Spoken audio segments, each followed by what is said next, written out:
Saat ini, Koran Sumsel Update bersama saya Didi akan mengulas beberapa artikel yang sempat ramai di sosial media pada hari ini.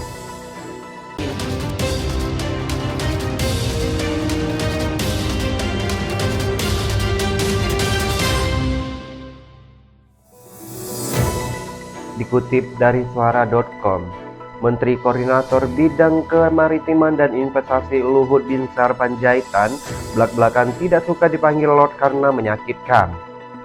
Pernyataan ini disampaikan Luhut saat menjadi saksi kasus dugaan pencemaran nama baik oleh aktivis HAM Haris Azhar dan Fathia Mulyadianti di Pengadilan Negeri Jakarta Timur pada Kamis 9 Juni 2023. Luhut mengaku sakit hati kepada Hakim Pengadilan Negeri Jakarta Timur tentang banyaknya sebutan Lord untuk dirinya di media sosial yang disebut-sebut termasuk dalam pencemaran nama baik. Tidak hanya itu, Luhut juga menyinggung jejak digital akan membekas dan ada sampai kapanpun. Ia khawatir dilihat dan dibaca anak cucunya di kemudian hari.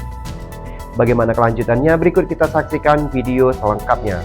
Saya jengkel sekali karena saya dituduh sebagai punya bisnis di Papua yang saya tidak pernah melakukan itu, dan kemudian juga saya disebut Lord dan penjahat. Itu menurut saya kata-kata yang sangat menyakitkan. Saya punya anak buah gugur di daerah operasi Banyak, dan saya dibilang penjahat. Itu sangat menyakitkan saat saya. Tapi itu pun saya mau yang mulia. Ya sudah, damai dia minta maaf, terbuka. Jadi saya lakukan, saya minta 2 kali. Mesti gimana? Saya ini 76 tahun sampai. Tidak ada daerah operasi militer yang saya tidak ikuti. Tidak bisa. Jadi saya pikir ini pembelajaran. Tidak ada kebebasan absolut. Semua kebebasan harus bertanggung jawab. Berita selanjutnya dikutip dari kompas.com. Komisi 7 DPR RI menggelar rapat dengar pendapat atau RDP dengan para bos perusahaan smelter nikel yang mayoritas dari Cina untuk membahas tata kelola niaga nikel di Indonesia pada Kamis 8 Juni 2023. Rapat itu turut melibatkan PLT Direktur Jenderal Minerba Kementerian ESDM Muhammad Wafid dan Direktur Jenderal Ilmati Kementerian Perindustrian Taufik Bawazir.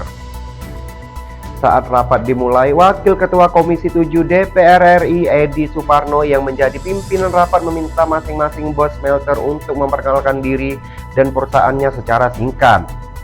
Namun, ternyata banyak bos smelter yang tidak bisa hadir, sementara para bos smelter yang hadir pun kebanyakan tidak bisa berbahasa Indonesia.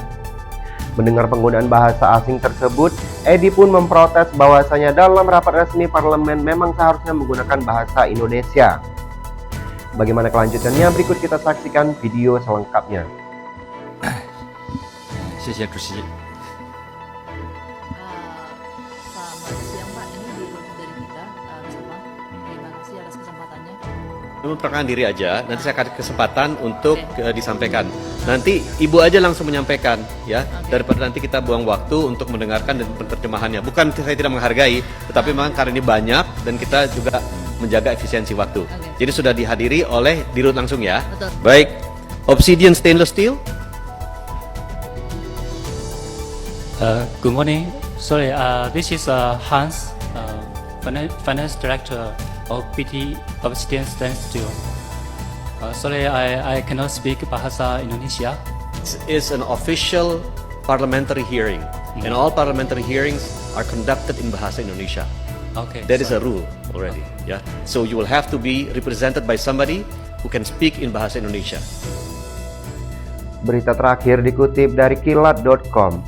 Ayah dari David Ozora, Jonathan Latumahina, membuat sebuah pengakuan pernah didatangi 3 orang yang berbadan tegap.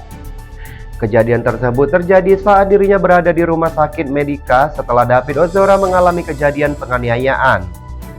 Jonathan Latumahina menyampaikan fakta tersebut saat melakukan wawancara dengan salah satu media nasional.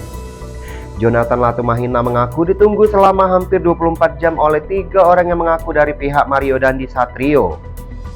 Dirinya bahkan pernah ditemui sebanyak 2 kali oleh pihak yang sama dengan tujuan yang sama, yaitu tidak melanjutkan kasus penganiayaan tersebut ke jalur hukum dengan memberikan iming-iming uang berapapun yang diminta. Jonathan Latumahina pun menyampaikan rasa terima kasihnya kepada masyarakat Indonesia yang terus mengawal kasus anaknya tersebut. Ada 3 orang, saya kira polisi waktu itu. Oke. Karena di situ juga ada polisi. Ini di rumah sakit ini? Di rumah sakit Medika. Ya. bermata hijau.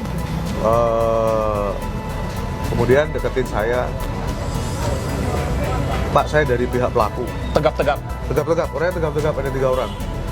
Itulah kenapa saya langsung teriakin mereka, kamu siapa? Kamu angkatan ya?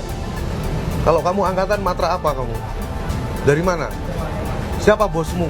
Saya tanya itu. Pas saya teriak-teriak itu langsung pada datang kan.